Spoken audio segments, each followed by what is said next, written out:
বিএনপির প্রতি, দেশনেত্রী বেগম খালেদা জিয়ার প্রতি, আমাদের প্রিয় নেতা যেমন তারেক রহমানের প্রতি। এর মূল কারণ হচ্ছে তারা দীর্ঘদিন যাবৎ তাদেরকে ভালোবাসার বহিঃপ্রকাশ করতে পারে নাই। এখন তারা বহিঃপ্রকাশ করার সুযোগ পেয়েছে বিধায় তারা এখন এই সারা দেশে, সারা জেলায় যে আনন্দের স্রোত বয়ে যাচ্ছে, এবং এটা বিএনপির প্রতি অকুণ্ঠ অকুণ্ঠ মানে ভালোবাসার কারণে হচ্ছে। আর আমার আগামী দিনে আসলে আমি আবার বারবার বলি যে এটা আমার পরিবার, তারপরে আমাকে বলতে হয় যে শরীয়তপুরের রাস্তাঘাটগুলা বেহাল অবস্থা, খুব খারাপ অবস্থা। এই অবস্থাগুলা আমরা প্রায়োরিটি বেসিসে আমরা শরীয়তপুরের উন্নয়নের জন্য যে যে কাজগুলা আমাদের প্রথম দরকার সেগুলা আমরা প্রায়োরিটি লিস্ট করে সেগুলো আমরা ডেভেলপমেন্ট কাজগুলো শেষ করব।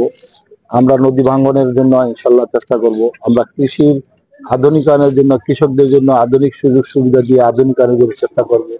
আমরা ইনশাল্লাহ শরীয়তপুরে যে গত 17 বছরের মাদকে খেয়ে গেছে এই সিন্ডিকেটকে ইনশাল্লাহ আমরা ভাঙবো।